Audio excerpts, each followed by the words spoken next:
Good evening, everybody. Thank you for having me today here. As mentioned before, my name is Regina Tanujaya, and I am a pianist. And as a performing musician and also a teacher, I try to always come up with ways on how to be more reliable in my own performance and how to help my students cope with their own challenges when they are performing. So anxiety is actually something that everyone experiences, but the level of anxiety that people experience really depends, really varied depending on the situation. And also it really depends on each individual. So before talking about any anxiety, I want to discuss a little bit about the connection between our body and our minds. So our body and minds are very much connected. For example, if we think about nightmares, we think that, oh, it's all from our mind because we are sleeping. But research shows that nightmares are actually linked to lower oxygen levels in our blood. So it's something that happens in our body that creates effect in our mind. And the same thing can be reversed, like something from our mind can do something to our body. So there's this thing called the law of association. It's when we associate two ideas together or one thing recalls another one. So an example of this would be like soldiers that's trained so hard to act a certain way when he hears, for example, a whistle. And then when he's not even in the military, when he's just relaxing at home, something might happen to him. Like he might suddenly act a certain way when he hears the whistle.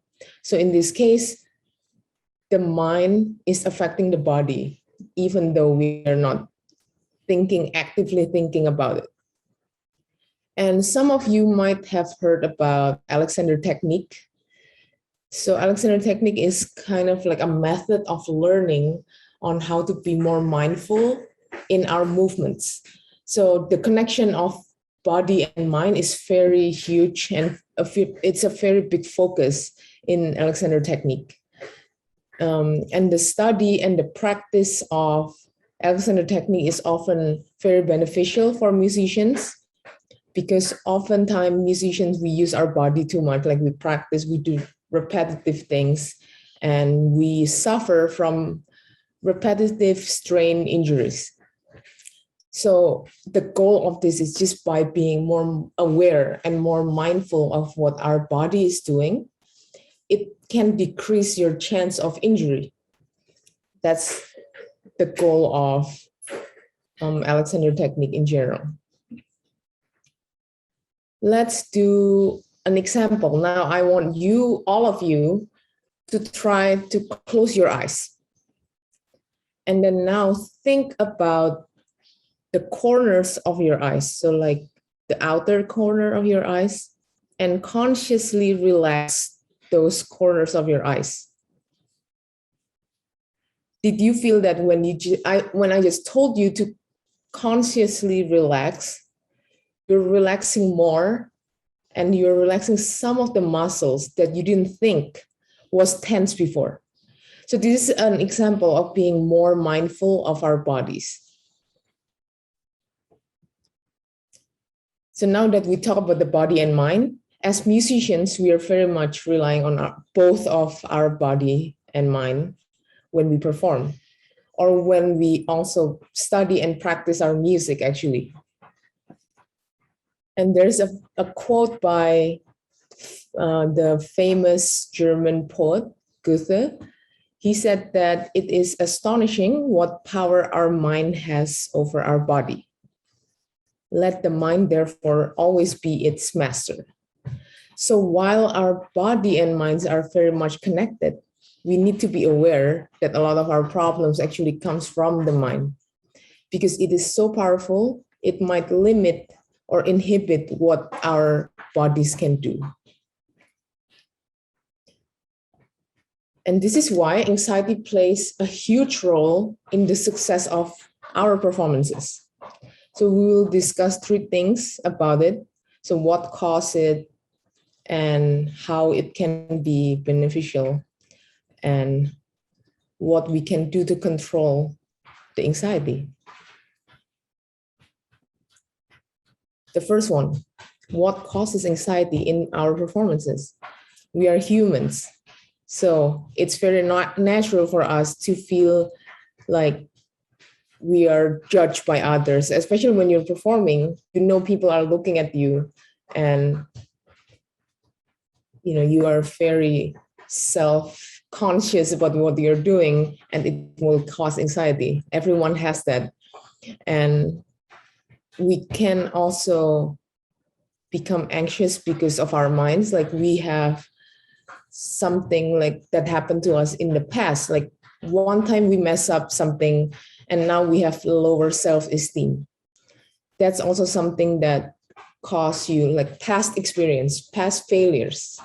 And also, this is something that a lot of musicians or a lot of people have, unrealistic expectation. So you're putting too much pressure on yourself. You want to be perfect for your performance. We know that most of the time it's not going to happen, and we just have to accept that it's okay. A lot of professional musicians, they don't always perform perfectly as well, and that's part of the performance, that's part of the experience. We have to let go of those expectations. And then we also have physical defensive reaction. It can cause muscular tension. So, for example, before performing, we might have cold hands. And cold hands just can cause your fingers to not move as well. And that causes you to be anxious. Actually, having cold hands might not affect that much. Like it might not affect your fingers that much. But in your mind, you're thinking, oh my God, I have cold hands. Therefore, I cannot do this anymore.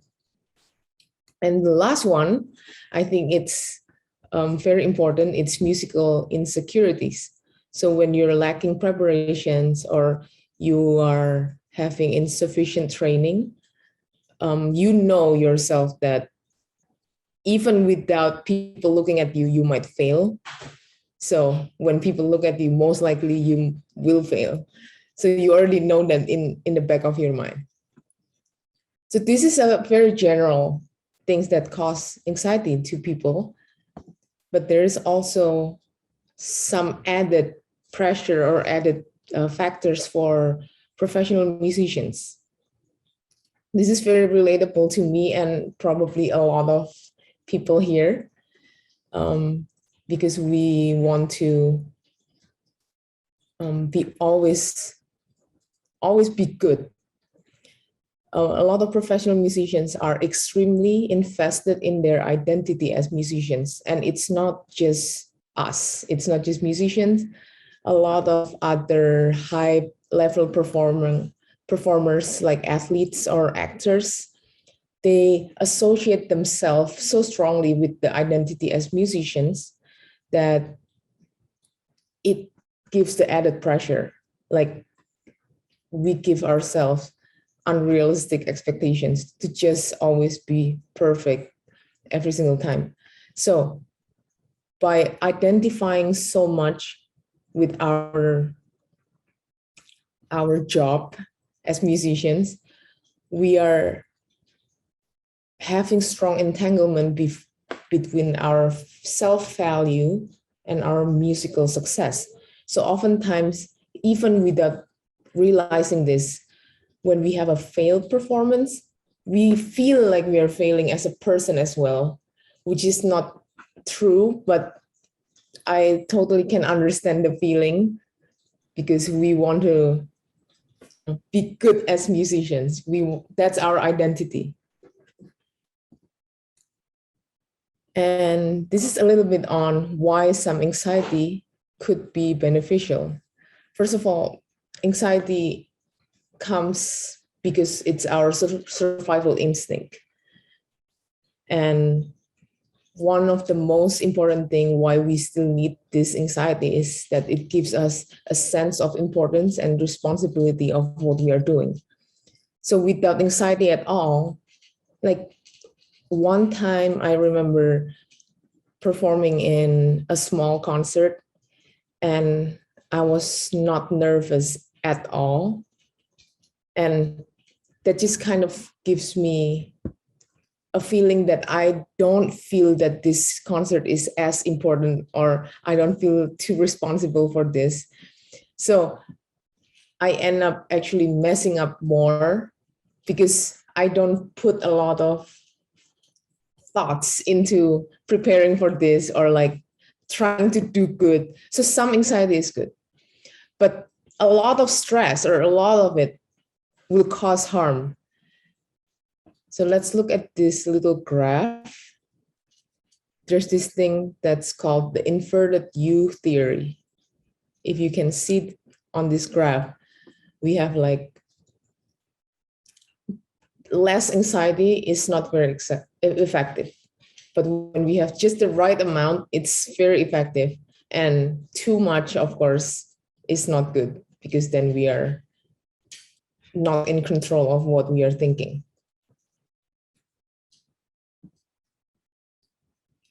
Controlling anxiety. So we need to first be mentally aware. We need to be aware. We need to realize and accept that our minds are very powerful and a lot of our failures come from fear. So the fear enhances if we are not prepared. That's why to control or reduce our anxiety, we need to have good preparation. And good preparation doesn't mean you need to practice 8 hours a day, because we don't want to rely on just the muscle memory. Our mind needs to be active when we perform as well. So there needs to be combination between subconscious and conscious when you are performing. We cannot rely on just one of them. So now we go to ears, eyes, and actions. And how are they very important in our practice, especially in memorization, and it will also be very valuable in performance. So a lot of us are probably pianists, and as pianists, we have to memorize a lot of our music, especially when we play solo.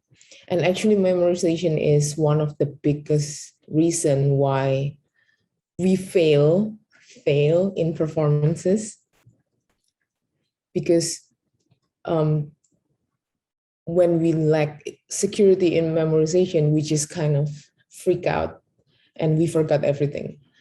That's why we need reliable practice so that our memory is strong. So memory is a combination of different senses like ears, eyes, and movement. As a pianist, we should make use of them all. So this is an idea that I read in a book called Music by Heart, and it's written by the author Lilias McKinnon.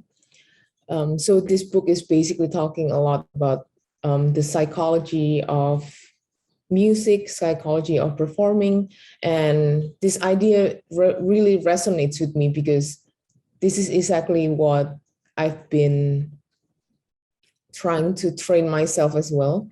So as mentioned before, I used to be a student of Dr. Johannes Nugroho, and long time ago, I don't feel like I can control how I will think or control my anxiety as good as now. Of course, now it's not perfect. We are never perfect, but because of his lessons and his ideas on, okay, you need to practice like this and practice more in sections and stuff, I feel like I grow as a musician on how to practice more intelligently and more reliably.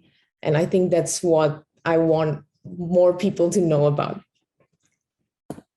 So the ears, Many educators and scholars think that this is the most important skill to rely on. And in my personal opinion, I completely agree because I rely a lot on it myself. But everyone has different ways to learn. And I think ears is definitely the one that saved me a lot in my performances. So when you have strong oral skill or perfect pitch, it is more likely that you can navigate through your spontaneous accidents in your performance. It also enhances your memory reliability because you know how it sounds like. And just like how a lot of people that can't read music, they can sing all the pop songs. They know how it sounds like because of their ears. And you might also be able to learn faster if you have strong oral skill, because especially for things that you already heard a lot, because a lot of the information is already there, then you just add other aspects to learn your music. I would also like to introduce you to auditory imagery. So in many researches, it was concluded that it is an acquired skill. So it's kind of like an internal hearing. So it's like a mental imagery without external audio stimulus. So basically you can hear things without actually hearing it. So for musicians, we are much more trained to do that. So if we look at scores, we might be able to hear how it sounds like. And a lot of research shows that mental hearing is very important for musicians. And we need to be able to rehearse or practice mentally. And it's as important as physical rehearsals. And also, as there's a strong connection between being able to do mental hearing and our kinesthetic awareness. It's basically when you are imagining something, like sometimes I do that too. If I'm imagining my piece and my fingers start to move, that's what we want to train ourselves to do also. I think it's going to be very helpful for musicians. And our eyes, meaning that we can either look at the score or look at the keyboard layout. So your eyes will help you when you want to recognize patterns, and either in the score or the keyboard. So one of the examples of the keyboard pattern would be to identify the distance on your piano, like the pieces that you are playing, for if it's like a steps or skips or alternation between the black and white keys. Everyone perceives the patterns a little bit differently. So I cannot pinpoint what is exactly the pattern, but if you try to memorize things, that will happen to you. Like if you find any pattern and you will try to memorize it that way, that will be really good. And visualizing your score helps with memory, especially with people that have photographic memory. And it is extremely helpful in passages that have jumps or leaps. So for me, especially when you have jumps, I think the eyes is very important in performance when you look at your destination. And it will just help you to arrive there safely and accurately. And the actions, this is what most people or most students focus on, practicing. We constantly want to practice a lot of hours because we want to practice the muscle memory. It is important for sure. And I think that technique is extremely important because we can do many things subconsciously after we have good technique.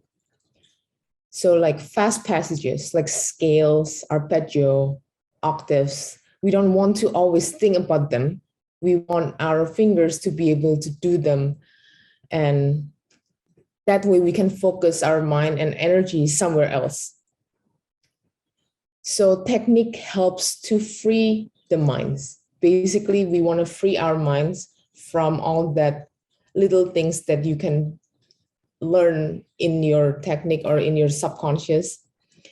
That way, in your performance, if you want to think about your melodies or you want to recall some harmonies like dynamics, articulations, and other things that your conscious mind want to do, you have room for it. And of course, technique is relying on muscle memory. So that's why it's also very important. And it's helpful in a lot of jumps and leaps as well. If you have a lot of them, you can't always look at the destination one by one. So some muscle memory is very helpful as well. So to have a good preparation for your performance, we need to achieve intelligence by combining these three things: the oral, visual, and muscular aspect of our body. And now we know what to do, but how should we practice? How is it, how to do good preparations? A lot of people have had this experience. So have you ever had to play on stage, and then when you are playing on stage, your mind starts to wander? You're thinking about, what am I eating for dinner today? What should I do next? Or you suddenly think about your dog or your cat, and then you're like freaking out, like, why am I thinking about all of this? Because you're in the middle of performing this hard stuff and you're thinking about random things. And then you try to focus back and you mess up. You forgot everything. That's something that's really common. And I think I talked to a lot of people and a lot of my peers that are also pianists, and all of them have experienced this. So it's very normal. And these things will be less likely to happen if you organize your pieces in segments. So for more experienced pianists, you know how to divide the sections on your pieces. And I think for everyone, it's a little bit different. It depends on how long you want a section to be or what makes sense to you. You should do it. Just do what makes sense to you, because everyone thinks differently. But for a newer student or newer musician, you might be able to ask your teachers like how to divide your pieces into segments. And I would say that practicing in segments helps you to really focus on what you want to do in each segment. And it will help with you to set a goal in practice sessions. So like try to have like, okay, I want an hour of practice now. Don't do more, don't do less. And you should like try to have, okay, I will practice 2 segments in this 1 hour, and just stick to that goal. That will help you a lot in trying to memorize the segment in one time. Even though you can't do it, it's okay, because then you feel like you know what you're thinking. You are actively and consciously trying to learn this, instead of I'm just going to practice everything 1 hour and it's just all going to be in your muscle memory.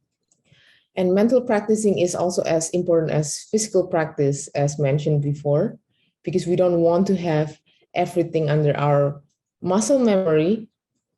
We want it to be here. This is more important than the muscle. And then the practice timing, meaning that don't practice too much when you're too close to your performance day, because it might be more harmful. You might start to overthink, because like mentioned before, in performance, we have stuff that are subconscious and conscious.